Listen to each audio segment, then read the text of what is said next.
Delta 90.3.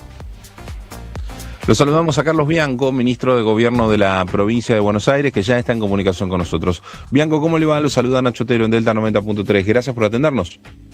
¿Qué tal? ¿Qué tal? Buen día, ¿cómo están?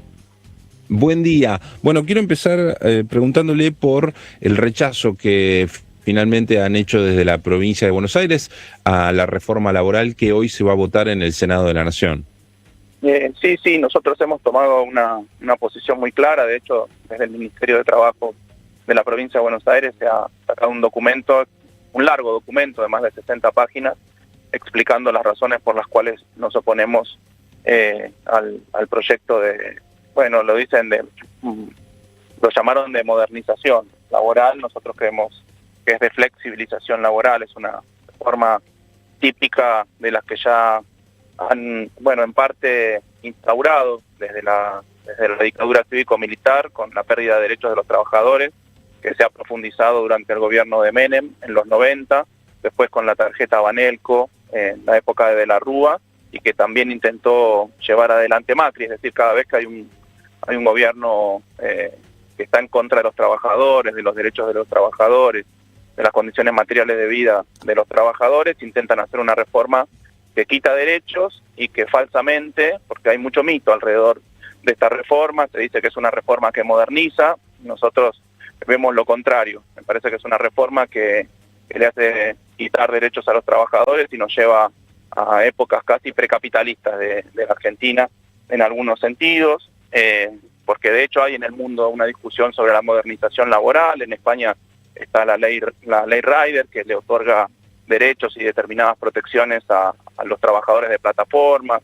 Se está discutiendo en el mundo. Yo no digo que se tenga que discutir esto en Argentina hoy, pero en el mundo, a contramano de lo que se está discutiendo en Argentina, se está discutiendo a partir de los procesos de robotización, de maquinización, etcétera. Se está discutiendo la reducción de la jornada de trabajo, y esta reforma lo que hace es flexibilizar la normativa para que se pueda trabajar seguidas hasta 12 horas, o sea, lo contrario, la tendencia contraria a lo que pasa en el mundo. También se ha dicho que esta reforma va a crear empleo. Mira, cuando esto es estadístico, cada vez que se hicieron reformas laborales que quitaron derecho a los trabajadores, no aumentó el empleo, sino que cayó, y viceversa. Cada vez que se avanzó con otorgar derechos a los trabajadores, más prerrogativas, más cuidado, más protección social, fueron las épocas en donde se generó empleo. También se ha dicho que esto va a evitar una supuesta industria del juicio. Cuando observa los números de litigiosidad, son bajísimos los números de litigiosidad en Argentina, o sea que no es un problema real, y esto tampoco viene a solucionar ese supuesto problema. Y por último, también se dice, bueno, con esta reforma, la industria argentina, la producción argentina va a ganar competitividad, porque van a caer las cargas laborales, van a bajar los salarios. Y también yo me dediqué muchos años a estudiar los procesos de desarrollo y de industrialización de países emergentes, y en general es al revés. La única forma de ganar competitividad, de ganar productividad, es a través de la incorporación de tecnologías, de la capacitación, etcétera, y nunca es a través de la pauperización de la clase trabajadora. Así que es una reforma que está llena de mitos y mentiras, y que tiene un único objetivo, que es obviamente quitarle derechos a los trabajadores, debilitar el modelo sindical argentino. Eso es claramente lo que el ministro Walter Correa ha expuesto en ese extenso documento, que lo hemos estudiado en detalle. Hemos estudiado hasta el detalle del proceso. Ahora me dedico permanentemente, que supuestamente se han dado de baja algunos artículos. Bueno, habrá que verlo, pero en general nosotros, ya con que quede un artículo del anterior proyecto, del proyecto original, está mal, porque no había ningún artículo que iba a favor de los trabajadores y que iba a tener un impacto negativo en la provincia de Buenos Aires. Se dieron de baja muchas cuestiones que tenían que ver con la cancelación de los aportes sindicales. Si bien se bajó un poco, no se quitó todo lo que el gobierno quería, y también hubo modificación en lo que es el impuesto a las ganancias para las empresas, que bueno, iba a afectar a la coparticipación.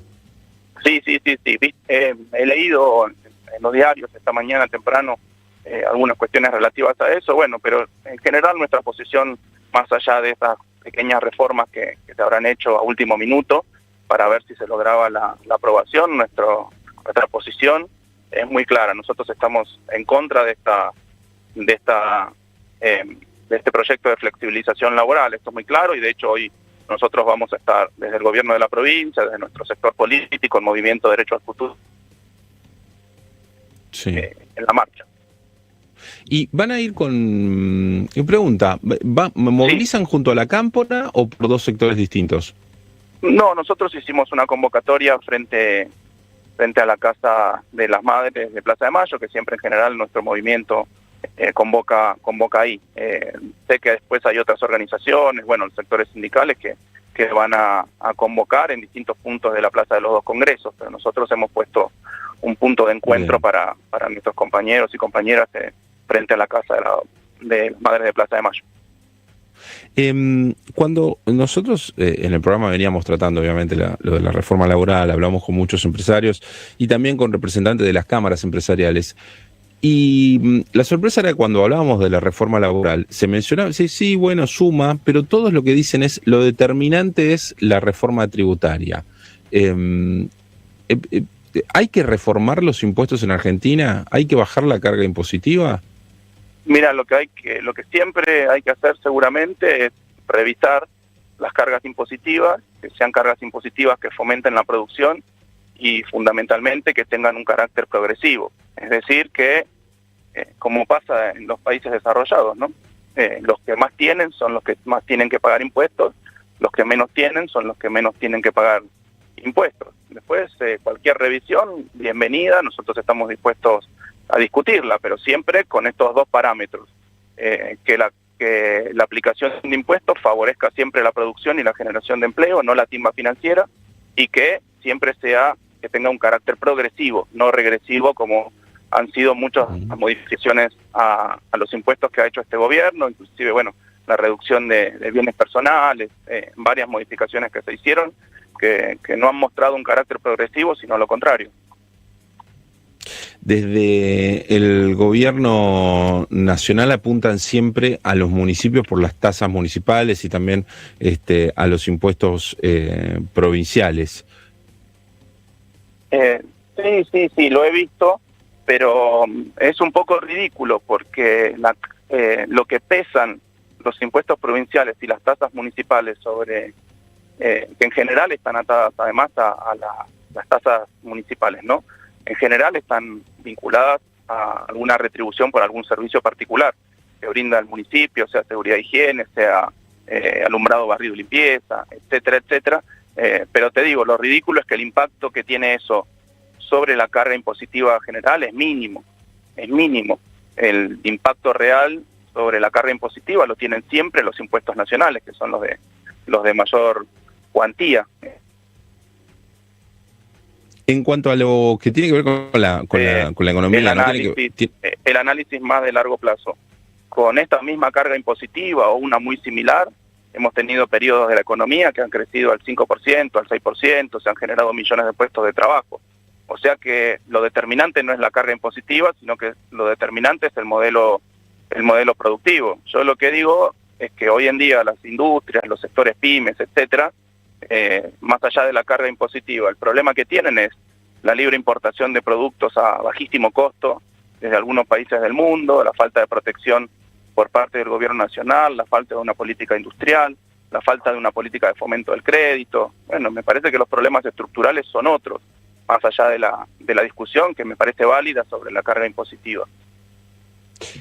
Bianco, le hago la última pregunta que tiene que ver un poco también con el mercado de trabajo, porque directamente es lo que afecta al salario, uno de los de los puntos que más afecta al salario, que es la inflación, ¿no? Finalmente se conoció que el índice de enero dio un poco más alto de lo que esperaba el gobierno, un 2,9%, pero sobre todo la presión sobre el índice de alimentos que pasó el 4%.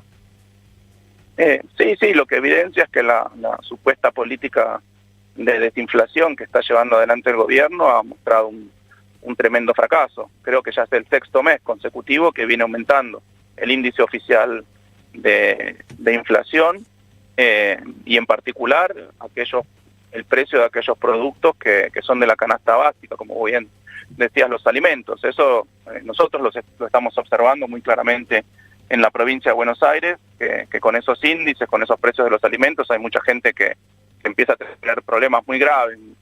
Y más allá de, ya no es una cuestión de que no le alcanza el salario para llegar a fin de mes. Hoy estamos teniendo los índices más altos de morosidad en las tarjetas de crédito.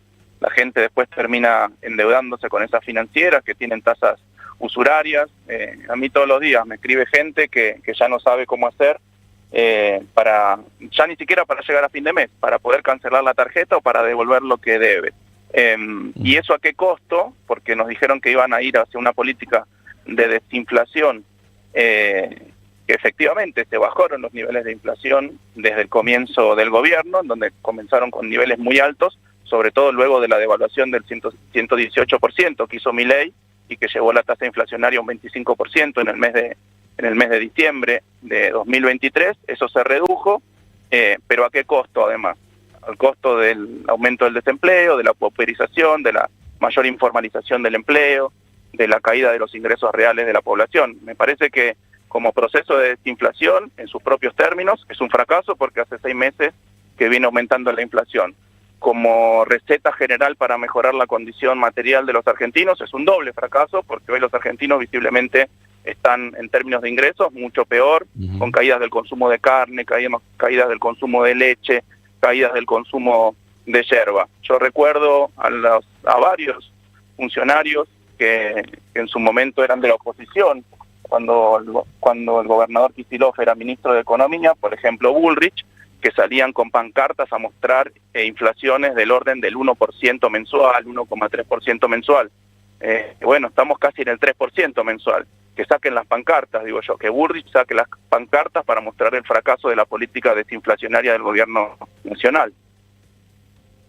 Bianco, muchísimas gracias por este contacto con nosotros. A ustedes, muchas gracias. Carlos Bianco, ministro de Gobierno de la provincia de Buenos Aires, pasó por acá, por Delta 90.3. Coworking. Un espacio donde la información, las noticias